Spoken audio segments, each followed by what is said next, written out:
반갑습니다. 모든 영광 하나님께 먼저 하나님께 감사합니다.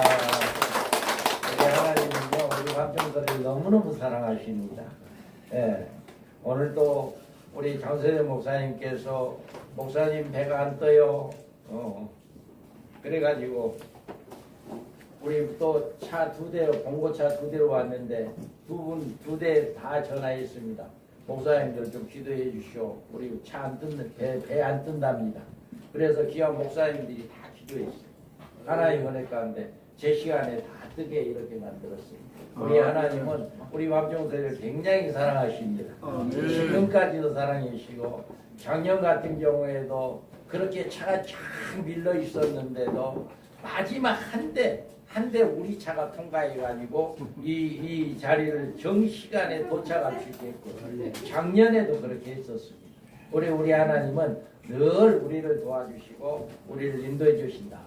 얼마나 우리 하나님이 우리 밤중거리 사역회를 사랑하고 계신지를 너무너무 오늘도 오늘 예배를 통해서 찬양을 통해서 하나님의 놀라운 역사가 이렇게 나타나는 걸 믿습니다. 아멘. 우리가 오늘 또 오늘은 여러분들 제일 먼저 교재에 보면 이렇게 우리 민명서 목사님 인사 말씀이 있습니다. 제일 첫 장에 4페이지에 있습니다. 이번에 올해 95세인데 제가 전화를 드렸습니다. 목사님 우리가 이번에도 수련회합니다. 그래서 인사 말씀 좀 부탁드립니다 라고 했더니 이렇게 귀한 말씀을 보내주셨습니다. 우리 목사님께서는 늘 우리를 사랑하시고요. 우리 현장에 함께하지 못해서 늘 기도하겠다라고 하는 이런 마음으로 말씀을 하셨고 또 우리가 언제 이제 정말 가까이 오고 있는데 요한계시록 11장에서 두 증인처럼 우리의 역시 세상의 한복판에서 복음을 담당하고 증언하고 빛과 소금의 사명을 끝까지 감당해야 한다 라고 하는 것을 말씀해 주셨습니다. 이번 수련회 기간에도 서로의 안부를 따뜻하게 들으시고 물으시고 더욱 힘써 기도의 무릎을 꿇으려고 이렇게 말씀을 했고요. 말씀과 성령으로 단단히 무장하여 주님의 재림의 기쁨을 맞이하는 거룩한 신부로 우뚝 서기를 간절히 소망한다 라고 말씀했습니다. 보라 내가 속히 오리니 내가 줄 상이 내게 있어 각 사람의 그가 행한 대로 갚아주리라. 아멘. 이와 같이 이 약속의 말씀을 붙들고 우리 모두 두 증인의 사명을 받아 충성되이 달려가며 주님 다시 오실 그날까지 서로 격려하며 아름답게 동행합시다 라고 이렇게 이야기하면서 다시 한번 이번 수련회에 모인 모든 동력자 여러분의 가정과 사역에 주님의 은혜와 평강이 넘치기를 간절히 기도합니다. 감사합니다 라고 우리 민명수 목사님께서 친히 이렇게 귀한 글을 써주셨습니다. 늘 여러분들 생각나실 때마다 95세 되셨습니다. 요즘 기력이 좀 많이 세지셨습니다. 기력이 많이 세지셨기에 여러분들 좀 기도를 좀 많이 해주시기 바랍니다. 우리가 제가 그분 밑에서 배울 때는 나도 두 증인이 되겠다 하는 그런 마음으로 늘 복음을 전했습니다. 그래서 그 말씀이 늘 생생합니다. 우리 민 목사님도 늘 두 증인이 되겠다라고 하는 그런 소망을 가지고 이렇게 복음을 전해주신 귀한 목사님이십니다. 우리가 꼭 기도해 주시기 바랍니다. 그리고 이번에는 저희가 이 계사는 제가 한번 여러분들이 읽어보시고요. 우리 장소를 제공해 주신 우리 장세대 목사님 또 이 교재를 교정해 주신 우리 장세대 목사님 또 너무 수고를 많이 하셨습니다. 그래서 너무 감사하고요. 또 우리 임원진들도 많이 서로 협력하고 이렇게 수고를 많이 해주셨습니다. 그래서 이번 이렇게 수련회를 할 수 있게 되었고요. 이번에 수련회 하게 된 제가 이 제목은 이 주님의 민명수 목사님께서 쓰신 계림의 메시지가 있습니다.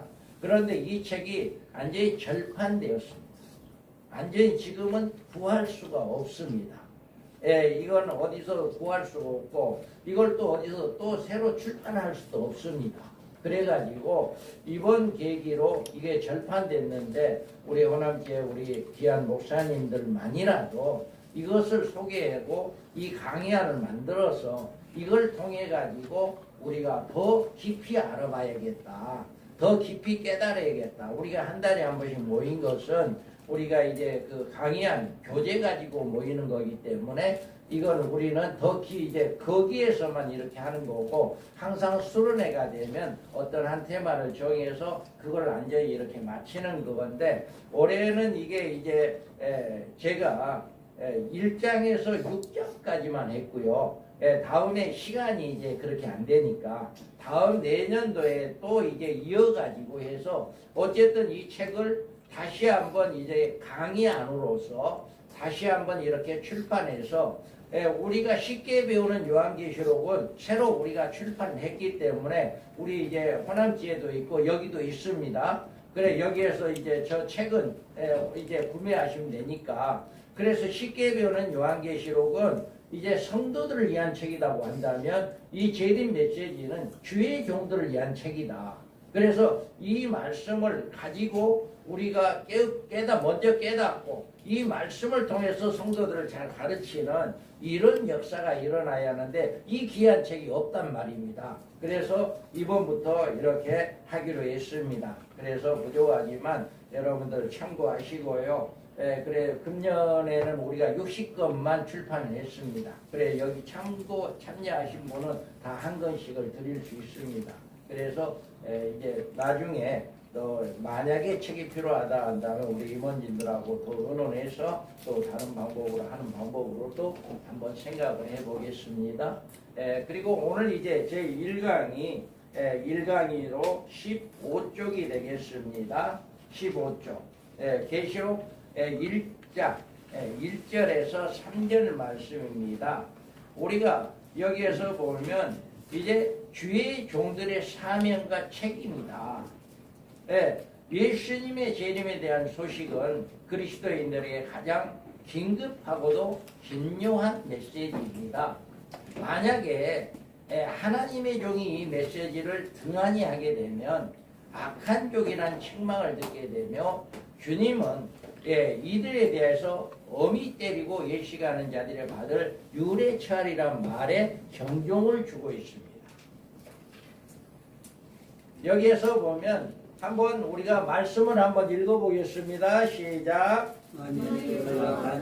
마음의 생각을 주인이 저기오려 하여 공무를 때리며 술취를 무가적으로 먹고 마시며 생각하지 않는 날까지 못하시니 그 종의 주인으로 범인 때리고 외식하는 자가 받는 벌에 처하니 거기서 슬피 울며 이를 가리라. 아멘. 이와 같이 악한 종의 결말은 이렇게 재림 메시지를 등한히 하고 방탕하게 사는 종들은 엄히 때리고 예식하는 자가 받는 벌에 처한다 라고 이야기합니다. 그 다음에 우리가 충성되고 지혜 있는 종의 축복이 뭔가 라고 하는 것을 한번 읽어봅니다. 이러므로 너희도 준비하고 있으라. 생각하지 않으니 인자가 오리라. 충성되고 지혜 있는 종이니 주인에게 그 사람들을 맡아 때를 따라 양식을 나눠줄 자가 누구냐. 주인이 올 때에 그 종에 이렇게 하는 것을 보면 그 종이 목이 있으리로다. 내가 진실로 너희에게 이르노니 주인이 그의 모든 소유를 그에게 맡기리라. 아멘. 이와 같이 양무리에게 재림의 소망을 심어주고 예비하도록 가르치는 종에게는 주님이 모든 소유를 맡기신다 라고 이렇게 약속을 하고 있습니다. 그러면 우리가 성경의 핵심, 즉과 이제 요한계시록 이치에 대해서 우리가 살펴보겠습니다. 성경 전체에 간통하는 두 가지 선리가 있습니다. 여기 보면 성경 전체의 내용을 요약하면 인류의 구원과 심판이라고 하는 쌍벽을 이루어져 있습니다. 이 세상은 구세주 메시아를 보내시어 하나님의 택정을 받은 백성들에 대한 구원을 이루시고 끝까지 그리스도를 거역하는 불신자들에 대한 최종적인 심판을 내리신다 라고 이렇게 말씀을 하고 있습니다. 우리가 구원은 구세주 메시아를 보내시어 하나님의 택한 백성을 구원하십니다. 라고 이야기합니다. 심판은 우리가 끝까지 그리스도를 거역하는 불신자들에 대한 최종적인 심판이다. 그래서 우리가 이 두 가지의 하나님의 섭리가 성경 전체 쌍벽을 이루고 있는 것이다. 또 요한계시록은 바로 이 마지막 부분인 주의 재림과 인류 심판에 관한 전반적인 사건을 다루고 있는 하나님의 종말적인 계시입니다. 이 계시가 빠지면 하나님은 인류의 구원의 역사에 안성하실 수 없고 성경에 나타난 하나님의 약속은 공허히 그치게 맙니다. 다시 오시는 주님을 맞이하는 우리는 그의 신부들입니다. 그가 오시면 이 지상에 새로운 세계가 펼쳐지는데 이를 어린 양의 혼인잔치라고 말하며 이 혼인잔치는 곧 그리스도와 더불어 누릴 천년왕국의 성도들을 복된 삶을 의미해 주고 있는 것입니다. 우리가 요한계시록의 중요성에서 우리가 살펴본다면 우리는 요한계시록은 성경의 마지막 부분이 주의 재림과 인류 심판에 관한 전반적인 사건을 다루고 있는 종말적인 계시입니다. 이 계시가 빠지면 하나님의 구원의 역사는 완성될 수 없고 성경의 약속은 공허에 끝납니다. 우리가 여기에서 어린 양의 혼인잔치가 있습니다. 어린 양의 혼인잔치는 다시 오실 주님을 맞이하는 성도, 신부들을 지상에서 펼쳐질 새로운 세계인 천년왕국에서 그리스도와 함께 누릴 복된 삶을 이야기합니다. 그러면 우리가 올바른 계시록의 해석에 언중합니다. 요한계시록은 구원과 심판을 광범위하게 다루므로 잘못 해석하면 성경 전체 해석에서 중대한 왜곡을 가져옵니다. 이 책의 예언의 말씀에서 더하거나 빼면 하나님이 이 책에 기록된 재앙들을 더하시고 생명나무와 거룩한 성의 참여함을 제하여 버린다 라고 이렇게 말하고 있습니다. 이와 같이 주신 말씀에 절대로 이탈하지 않는 신중한 태도가 굉장히 우리에게 필요합니다. 그래서 결론으로는 우리가 어떻게 해야 하느냐, 계시의 말씀에 대한 우리의 자세는 이 말씀을 대할 때 전하는 자와 배우는 자의 모두 합당한 태도를 갖추어 나가야 한다. 전하는 자와 배우는 자의 자세는 그러면 뭐냐라고 하는 것입니다. 가르치는 사람, 전하는 자는 이 예언의 말씀을 읽고 다시 전하라는 명령을 받은 주의 종의 사명에 대하여 말하고 있습니다. 배우는 사람, 듣는 자라고 하는데 반드시 할례 받은 길을 가지고 하나님의 말씀을 분별력 있게 들어야 한다라고 하는 것입니다. 그 다음에 우리가 말씀에 세 가지의 복이 있습니다. 이 예언의 말씀을 읽는 자와 듣는 자들과 그 가운데 기록한 것들을 지키는 자들은 복이 있나니 때가 가까움이라. 아멘.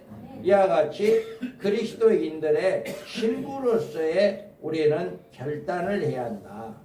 그리스도인들의 삶의 표적은 오직 주의 재림에 맞춰져야 합니다. 계시록을 배우는 목적은 두려움이 아니라 신부의 단장을 이함입니다. 우리는 신랑을 맞이하는 영광을, 소망을 가집니다.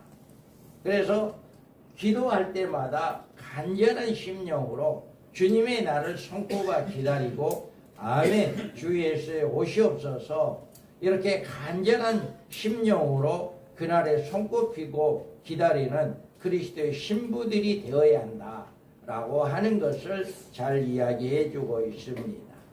그러면 우리가 요한이 받은 계시는 무엇일까?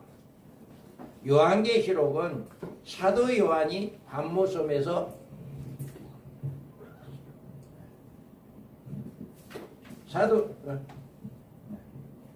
사도 요한이 반모섬에서, 기도하는 중에 받은 종말에 계신 것입니다. 이 계시라고 하는 것은 아포칼립시스로 이제 헬라어로 번역하면 베일 같은 가려진 것이 벗겨진다 라고 하는 이런 의미가 있어요. 이 말은 아직 나타나지 않고 숨겨진 어떤 비밀한 것을 의미하는 말이 아니라 그 비밀한 내용이 공개되어 그것을 드러낸다라고 하는 거예요. 없는 것이 아니라 이미 있는 것이 공개되어진다라고 하는 거죠. 그래서 하나님은 창세기로 시작해서 요한계시로 이르기까지 숨겨져 있었던 하나님의 구원의 비밀한 섭리를 우리에게 모두 계시로 밝혀주셨다라고 하는 이런 의미가 있습니다. 그러므로 하나님의 구원의 섭리로부터 주의 재림으로 오는 인류의 심판과 천국에 이르는 모든 비밀이 하나님의 계시 성경으로 완전히 드러난 것이다. 우리가 감춰진 게 아니다라고 하는 것입니다. 그래서 우리는 이 계시를 받은 사람들인 것이 아니라 우리에게 주신 계시를 공부하며 연구하여 우리를 향하신 하나님의 뜻을 깨달아서 그 계시에 나타난 하나님의 뜻을 이루어 드려야 하는 사람들이다. 요한계시록은 사도 요한이 받은 종말의 계시를 아시아 지역에 있는 7교회의 편지로 보내졌던 내용들입니다. 그래서 우리가 본서의 이름을 요한계시록인 것은 요한이 계시를 받았기 때문이다 라고 합니다.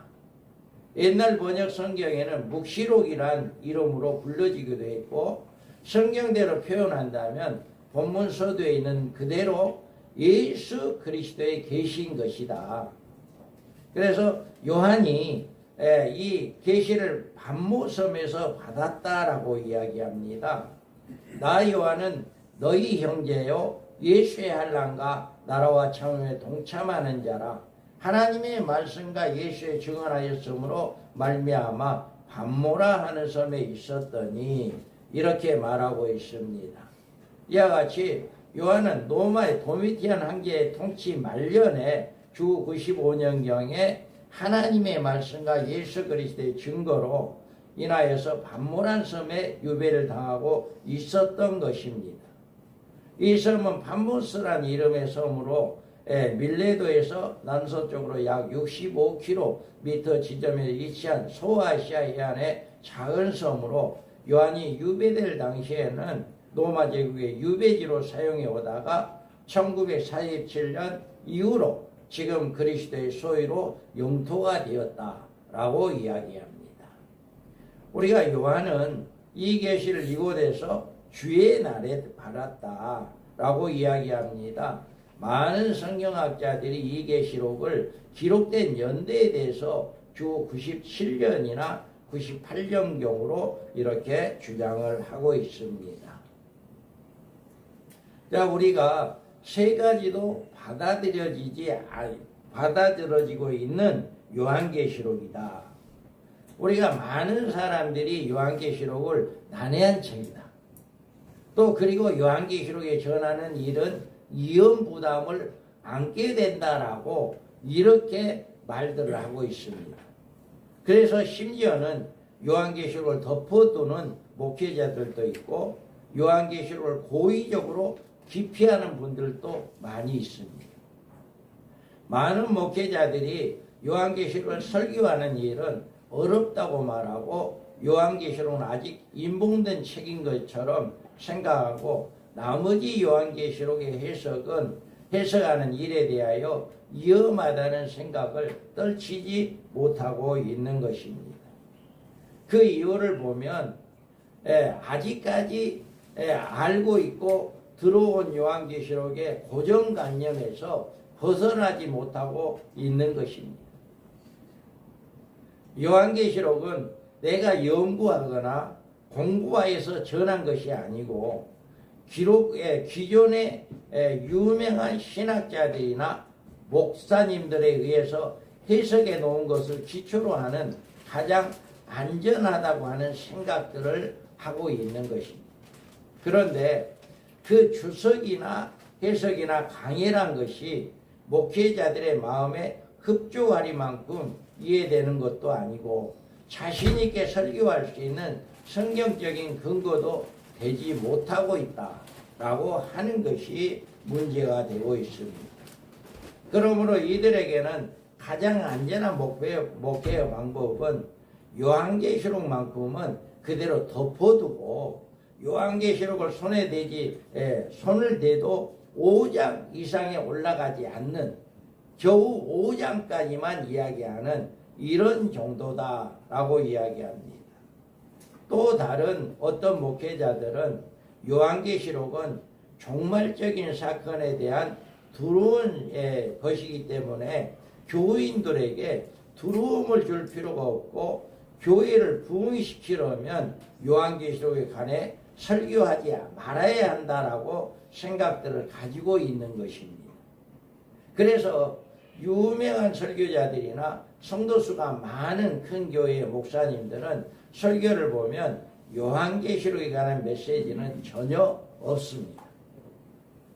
우리가 두려움을 주는 계시는 대상은 복음의 전락에서 떠난 자들이고 그리스도를 배척하는 세상 사람들입니다.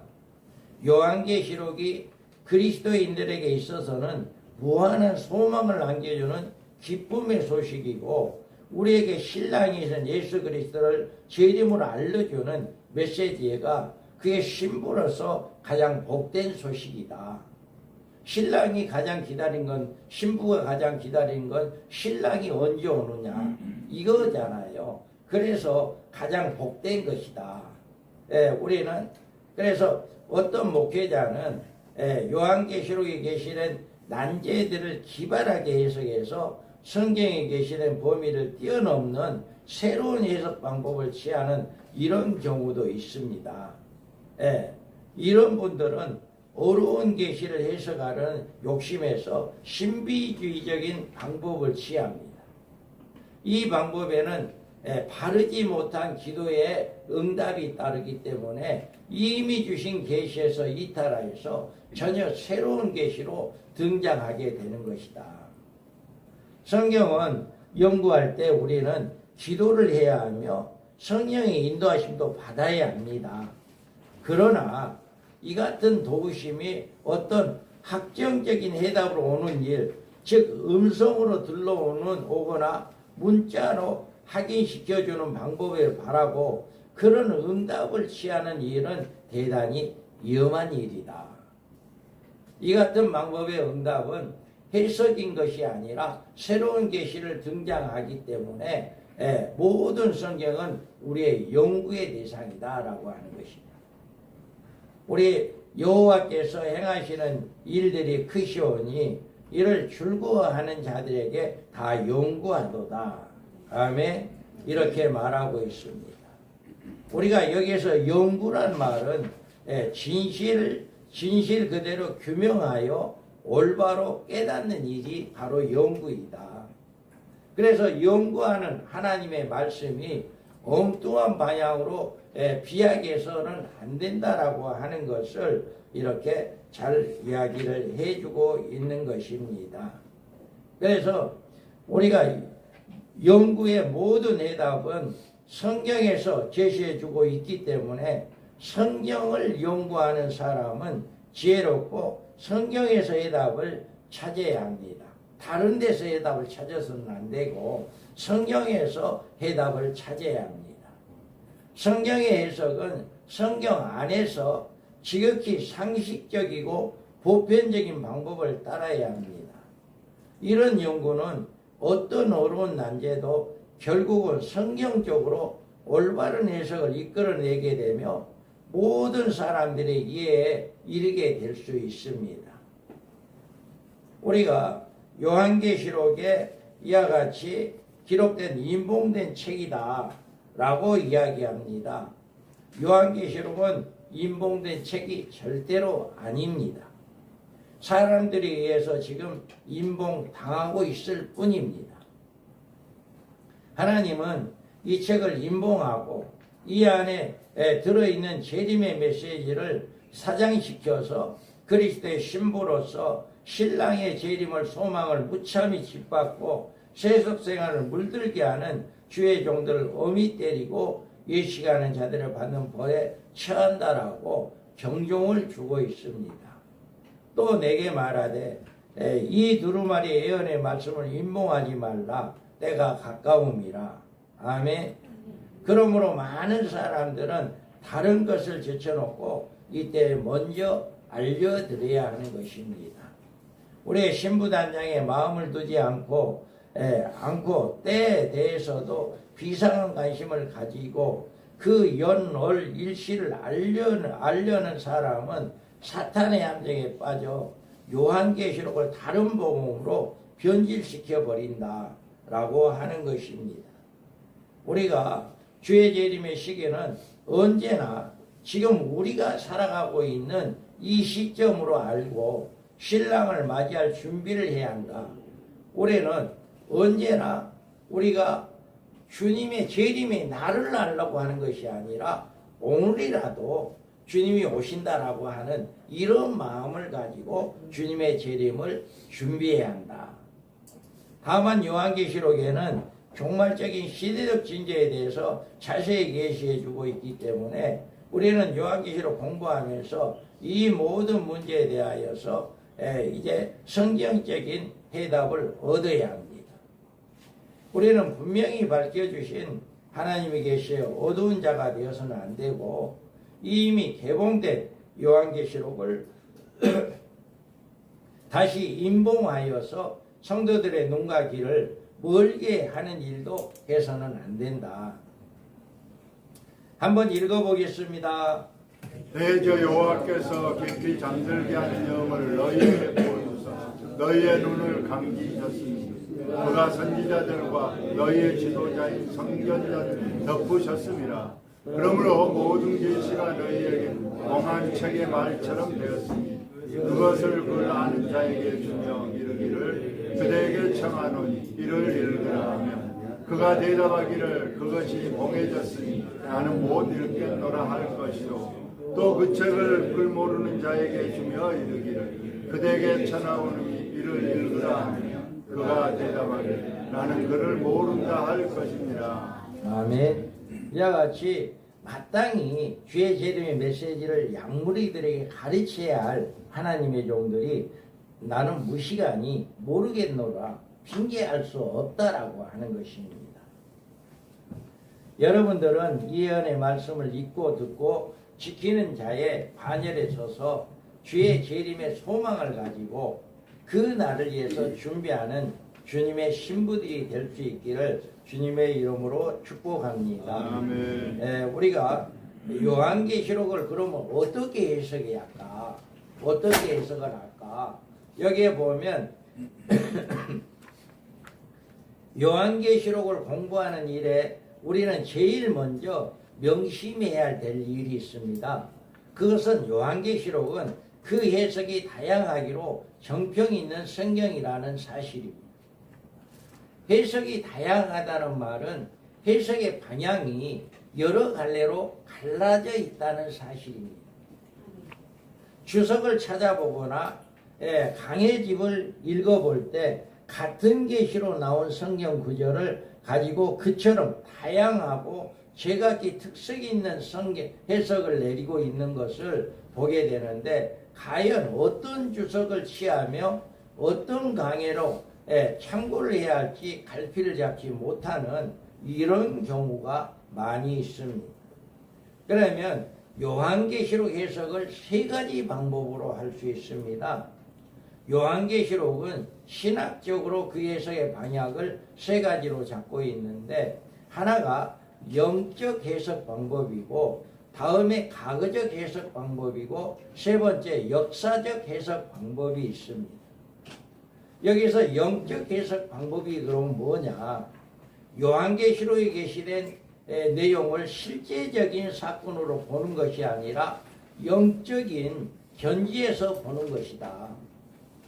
모든 사건들을 해석하는 일에 있어서 그 사건 자체의 해석보다 우리의 신앙생활에 교훈을 주는 일에 더 큰 비중을 주고 그렇게 해석을 하다 보니까 이렇게 영적 해석 방향이다.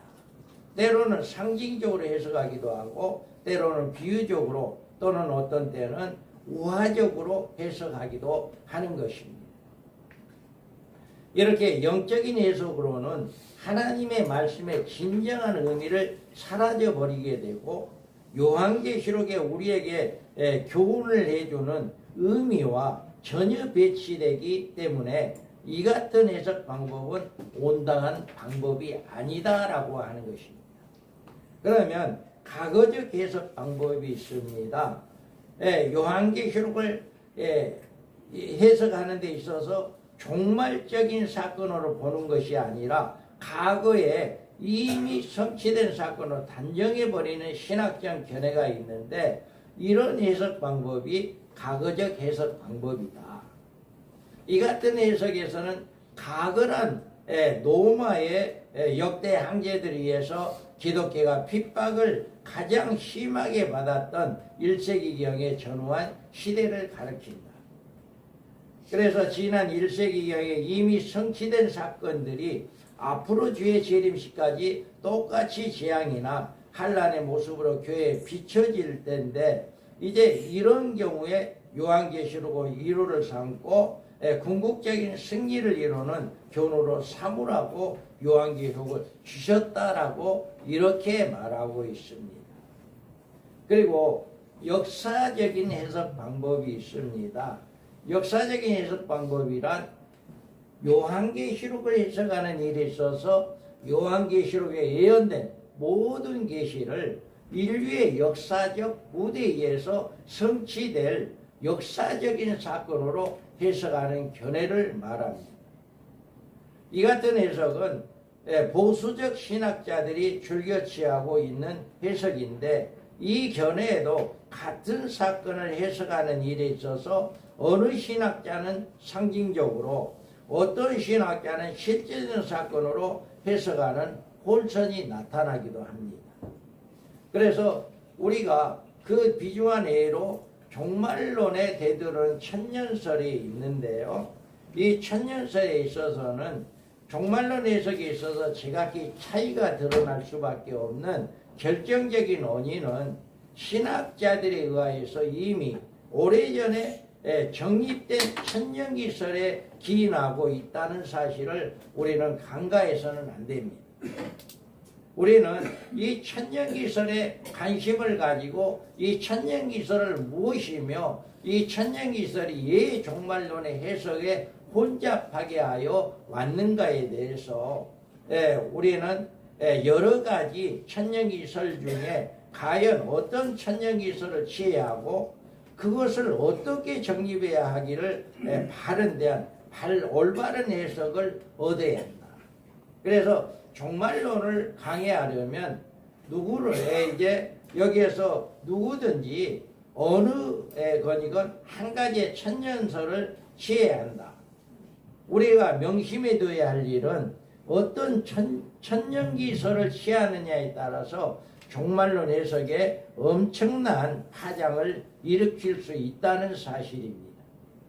그래서 요한계시록 해석에 천년왕국에 있느냐 없느냐 하는 해석에 전혀 방향으로 전개되고 있는 이런 것들을 우리가 볼 수가 있습니다. 그래서 요한계시록은 신학적으로 그 해석의 방향이 세 가지로 잡고 있고 하나가 영적으로 해석하고 다음 과거적 해석이 있고 세 번째로 역사적 해석의 방법이 있다. 그래서 여기서 후천년설이 나옵니다. 이 후천년설은 천년왕국 후에 예수님이 재림하신다라고 하는 신학적 견해이다. 우리가 예수님이 재림하기 이전에 이 땅에 천년왕국이 존재하게 되고 이후에 재림이 있다고 하는 신학적 학설인데 이 후천년설은 다분히 상징적인 면이 있습니다. 이 설을 간략하게 요약한다면 복음은 앞으로 계속해서 세계적으로 전파될 것이고 온 세계가 복음화되어 이 세상의 전쟁과 범죄로 인한 시대로 지나가고 의와 평화와 지배하는 새롭게 변화된 세상이 올 것인데 복음으로 이루어지는 이런 시대를 그들이 천년왕국이다 라고 이렇게 부르고 있습니다. 우리가 지상에서 이런 시대를 거친 후에 하나님의 교회가 사탄의 총 공격을 받게 되고 이때에 이제 악의 세력을 없애기에 주님의 재림이 있을 것이다 라고 하는 이 설이 바로 후천년설이다 라고 이야기합니다. 우리가 만약에 이 같은 후천년설을 취한다면 요한계시록은 걷잡을 수 없을 정도로 혼미 속에 휘말려 들어갈 뿐 아니라 성경 전체의 진리가 흔들리게 될 것이다. 그 다음에 우리는 무천년설이 있습니다. 이 무천년설은 문자 그대로 천년왕국이 없다 이렇게 주장합니다. 근래에 많은 신학자들이 이 견해를 선호하고 있고 이 무천년설은 어느 정도 타당성이 있는 것처럼 보이기도 합니다. 이 설을 취하게 될 때 풀리지 않는 문제들이 이제 너무나도 많이 등장하기 때문에 이제 득보다 실을 더 많은 것이다. 그래서 대개의 경우 무천년설을 주장하는 사람들은 무천년설에 맞지 않는 성경 구절이 나오면 그것을 자신들의 무천년설에 합치하도록 뜯어 고친다는데 문제가 있다. 이들은 그런 경우를 보편적으로 상징적 해석 방법으로 취하기 때문에 성경에 합치된 해석이 불가능하게 된다. 사탄을 결박하여 천년간 무적경에 던져넣는 사건을 교회 시대의 사탄의 활동을 제한하여서 해석함으로 이제 풀이하고 있고 천년이란 기간을 교회 시대에 해석하는 이런 경우가 바로 이 무천년설이다. 그래서 이 첫째 부활의 해석도 죽은 자들의 부활인 것이 아니라 그리스도인의 거듭나는 중생이 바로 첫째 부활자다. 예수를 처음 믿고 예수를 믿고 구원받았다라고 하는 이것이 이 자체가 첫째 부활이다 라고 이렇게 무천년설에서는 주장을 하고 있습니다. 그 다음에 우리가 전천년설이 있습니다. 이 전천년설에는 천년왕국 이전에 예수님의 재림하신다는 신학설입니다. 예수님의 재림하셔서 그의 백성들을 구원하시고 세상에 심판하신 이후 후에 이 세상에 새로운 왕국이 세워지고 그 왕국이 천년왕국이라고 하는 이렇게 해석을 한다. 이 전 천년설은 성경에 게시된 모든 종말적인 사건과 일치되는 학설로 이제 보수 진영의 교단 중에 대부분이 이 전천년설을 종말론의 신학적 견해로 이렇게 취하고 있습니다. 이 전천년설도 여러 가지 상충된 견해로 갈라지는 나머지 많은 견해 차이가 보여주고 있습니다. 그 가운데서도 가장 특이한 전천년설로 주목을 끌고 있는 소위 세대주의 전천년설입니다. 이 세대주의 전천년설은 다른 천년설과 또 너무나도 현격한 차이를 두고 있기 때문에 보편 전천년설에 부르고 있지 않고 세대주의 전천년설이다 이렇게 부르고 있습니다. 이 같은 다양한 천년설로 인하여서 종말론은 여러 갈래로 찢기고 갈라진 상태에서 이제 완전히 만신창이가 되어버렸습니다. 요한계시록 안에 신학으로는 도저히 풀 수 없는 난제들이 너무나 많은 것입니다.